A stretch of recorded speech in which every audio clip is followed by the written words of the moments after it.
नमस्कार।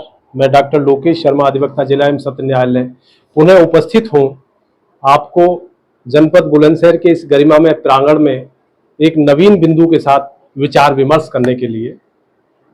आज हम वार्तालाप करेंगे। जैसे आपसी कोई विवाद इत्यादि कोई बड़ी चरम सीमा तक पहुंच जाता है, कोई ऐसी स्थिति उत्पन्न हृदय विदारक उत्पन्न हो जाती है कि जिसमें पुलिस को एफआईआर दर्ज करके जांच अनिवार्य थी, लेकिन पुलिस ने जांच नहीं की। तथ्य के अभाव में हम माननीय न्यायालय में गए और उन्हीं तथ्यों के अभाव में माननीय न्यायालय ने हमारा 156(3) सीआरपीसी प्रार्थना पत्र को खारिज कर दिया। तो मैंने पीछे वीडियो एक आपको बनाया था, आपको ध्यान होगा कि 156(3) सीआरपीसी के आर्डर के विरुद्ध सेक्शन 397 सीआरपीसी लाई नहीं करता। मीन्स हम रिवीजन में नहीं जा सकते 156(3) के आर्डर के खिलाफ, क्योंकि वो उस पीठासीन अधिकारी महोदय के स्व विवेक पर आधारित है कि वो तथ्यात्मक और बिंदुओं पर और साक्ष्यों पर का पूर्ण अवलोकन करने के बाद वो क्या महसूस करता है और क्या तथ्य निकालता है, क्या अपने आप को जज करता है कि उस पे 156(3) सीआरपीसी प्रार्थना पत्र पे वो आदेश करे क्या ना करे।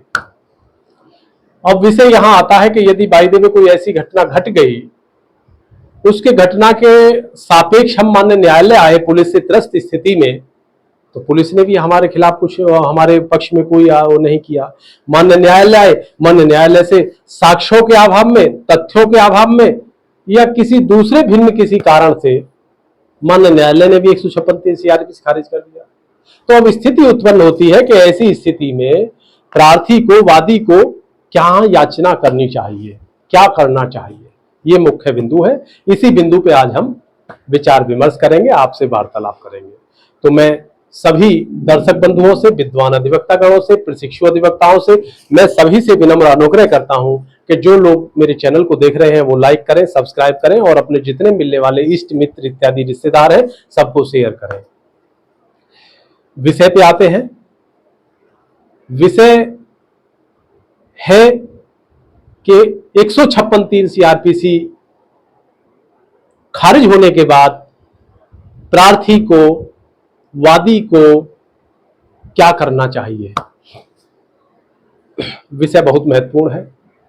तो सर्वप्रथम मैं आपको बताऊं कि 156(3) सीआरपीसी यदि खारिज होता है तो प्रथम दृष्टा तो जो हम आर्गुमेंट कर रहे हैं और हम पे कोई तथ्य नहीं है, तो मैं उन विद्वान अधिवक्ता महोदय से विनम्र अनुग्रह करना चाहता हूं कि तथ्यों के अभाव में कभी भी 156(3) सीआरपीसी प्रार्थना पत्र संबंधित पीठासीन अधिकारी को, संबंधित मजिस्ट्रेट के न्यायालय को कभी भी दाखिल प्रस्तुत नहीं करना चाहिए। इससे हमारा मकसद अधिवक्ता बंधुओं का केवल इतना नहीं होना चाहिए कि हमने वहां केस आया तुरंत केस फाइल कर दिया, बढ़िया से अच्छे से बहस कर लिया। विषय ये नहीं है। विषय है कि हम तथ्यात्मक आर्गुमेंट, तथ्यात्मक बहस या साक्ष्य के सापेक्ष नहीं कर पाए और वो खारिज होता है, तो इससे गरिमा धूमिल होती है, नहीं करना चाहिए। तो विषय उठता है करना क्या चाहिए। तो उस कंडीशन में हमें कंप्लेंट केस परिवाद के रूप में मुकदमा फाइल करना चाहिए, अपना वाद परिवाद के रूप में फाइल करना चाहिए। और वो परिवाद के रूप में जो मुकदमा फाइल होगा वो सेक्शन 2D, यदि परिवाद हम लेके आते हैं न्यायालय में तो परिवाद को बहुत अच्छे तरीके से, तथ्यात्मक रूप से पूरे घटना को सुस्पष्ट तरीके से उल्लिखित करते हुए बिंदुवार हम लोगों को प्रस्तुत करना चाहिए। कोई किसी प्रकार की ऐसी एविडेंस हो हम पे, उसे दाखिल करना चाहिए। कोई हम पे किसी भी प्रकार की मान्य सर्वोच्च न्यायालय, मान्य उच्च न्यायालय कि यदि कोई ऐसी फाइंडिंग हो, कोई विधान हो, कोई रूलिंग हो, तो उसे हमें दाखिल करना चाहिए। और उसके साथ साथ 2 गवाहों के रूप में मिनिमम 2 गवाह होने चाहिए। तो 2 गवाह हमको उल्लिखित करके उसी परिवाद पत्र में पीठासीन अधिकारी के सम्मुख प्रस्तुत करना चाहिए। ये जो परिवाद फाइल होता है, ये परिवाद सेक्शन 2D, हिंदी में सेक्शन 2 घ सीआरपीसी के अंतर्गत दाखिल होता है। लेकिन मैक्सिमम स्थिति में इसे 200 सीआरपीसी कह देते हैं, क्योंकि परिवादी की प्रथम परीक्षा सेक्शन 200 सीआरपीसी में होती है, माननीय पीठासीन अधिकारी महोदय के यहाँ पे। तो 200 सीआरपीसी में होने के कारण इसे 2D नहीं कह करके सेक्शन 200 सीआरपीसी में मैक्सिमम अधिवक्ता गण, लेकिन मैं उन अधिवक्ता गणों के ज्ञानवर्धन के लिए इसे बता रहा हूं कि ये सेक्शन 2D सीआरपीसी के अंतर्गत ही परिवाद को परिभाषित किया गया है और वहां तक दाखिला की इसमें को परिभाषित किया गया, लिया गया है। तो 200 सीआरपीसी में प्रथम दृष्टा सबसे पहले जो परिवादी है उसके बयान अंकित किए जाएंगे। वो बयानों को अंकित संबंधित पीठासीन अधिकारी अपने सम्मुख स्वतः ही करेंगे। उसके बाद प्रक्रिया 202 सीआरपीसी पे आती है। 202 सीआरपीसी क्या है? 202 सीआरपीसी जिन गवाहों को हमने उल्लिखित किया है, नाम, पिता का नाम और पते के साथ में, कि ये घटना के प्रत्यक्षदर्शी हैं, आई विटनेस है, या इनके सामने घटना को घटित हुआ है, देखा है इन्होंने, तो उनको उनके बयान होंगे। तो वो 202 सीआरपीसी में जो बयान लिए जाते हैं वो उन्हीं गवाहों के बयान अंकित किए जाते हैं जो घटना के चश्मदीद गवाह रहे हैं कंप्लेंट केस के उल्लिखित प्रपत्र के अनुसार। तो 200 में परिवादी के, 202 में गवाह के। अब इसमें एक सेक्शन आता है 202 फर्स्ट। 202 फर्स्ट सीआरपीसी क्या है?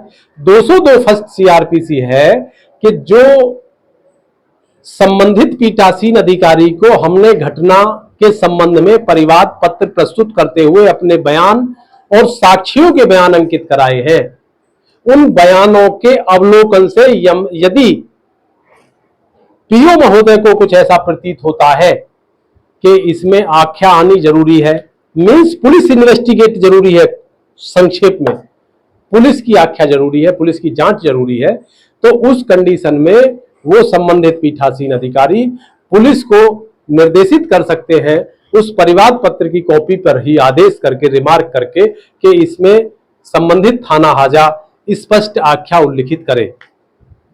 तो वो 202 फर्स्ट सीआरपीसी में आएगा। आख्या आ जाती है। आख्या आने के बाद उस पर बहस होगी। उस बहस को कहते हैं तलवी बहस। तलवी बहस क्यों कहेंगे? कि जो अभियुक्त हमने बनाए हैं उन अभियुक्तों को तलब करने के लिए जो हमने परिवाद फाइल किया है उसी पे सारे तथ्यों को, आर्गुमेंट को, बहस को और जो भी साक्ष्य है, एविडेंस है, पुलिस आख्या है, इसको सबको देखते हुए, सबका अवलोकन करते हुए संबंधित पीओ महोदय आर्गुमेंट सुनेंगे, बहस सुनेंगे, और बहस सुन के यदि उनको लगता है कि इन धाराओं में संबंधित अभियुक्त को तलब फरमा लिया जावे, तो वो उन धाराओं में संबंधित अभियुक्त को तलब करने हेतु आदेश पारित करते हैं। आदेश पारित होने के एक सप्ताह के बाद में, एक सप्ताह के अंतराल में एक तलवाना वास्ते पैरवी अभियुक्त गण दाखिल किया जाएगा। उस पे सम्मन के द्वारा उसी तलवाने के आधार पे, उसी आदेश के सापेक्ष, उसी आदेश के अनुपालन में सम्मन जारी किया जाएगा। सम्मन जारी होने के बाद की प्रक्रिया को कोशिश करूंगा, चूंकि वीडियो बड़ी हो जाएगी तो इसे वीडियो पे यथावत ही बने रहना है, क्योंकि कल के लिए मैं चाहूंगा, कल मैं वादा करता हूं कि आपको इस प्रक्रिया की अगली कड़ी, मीन्स समन से अगली कड़ी, मैं आपको पूर्ण रूप से, विस्तारित रूप से बताऊं। तो मैं समस्त प्रशिक्षु अधिवक्ताओं से भी, विद्वान अधिवक्ता बंधुओं से भी, दर्शक बंधुओं से भी मैं विनम्र अनुग्रह करता हूं कि वो वीडियो पर लगातार यथावत बने रहें और कल जरूर देखें। कल का पार्ट और अधिक अहम होगा, क्योंकि उसमें पूरी प्रक्रिया को वर्णित किया जाएगा। इसी क्रम में मैं आशा और अपेक्षा करता हूं आम जनमानस से और अपने अधिवक्ता बंधुओं से भी, यदि किसी को कंप्लेंट संबंधित, परिवार संबंधित या और दूसरे विषय के कोई भी संबंधित कोई ऐसा समस्याग्रस्त बिंदु है और मुझसे वो कंसल्ट करके ये महसूस करता है कि मैं उसका निराकरण कर दूं, तो मैं पूरी कोशिश करूंगा उस बिंदु का निराकरण करने के लिए। तो मेरे से सीधा संवाद करने के लिए मेरा मोबाइल नंबर 9627374757 पर शाम को 5 बजे से रात्रि 9 बजे तक सीधा संवाद किया जा सकता है और सॉल्यूशन देने के लिए मैं पूरा कृतार्थ अपने आप को महसूस करूंगा। और लास्ट में मैं अंतिम बात कहता हुआ अपनी वाणी को विराम दूंगा कि आज सोमवार है,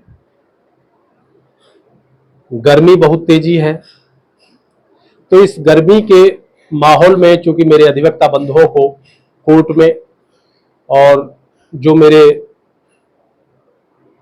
वादकारीगण हैं उनको भी बहुत अधिक मेहनत सामना करना पड़ रहा है। इधर से उधर कोर्ट में दोपहरी में जो दौड़ना पड़ रहा है, तो इस दौड़ में दोपहरी में कहीं अस्वस्थ ना हो, लगातार लिक्विड लेते रहे, पानी पीते रहे, स्वस्थ रहे, स्वच्छ रहे। इन्हीं बिंदुओं के साथ अपनी वाणी को विराम करते हुए नमस्कार।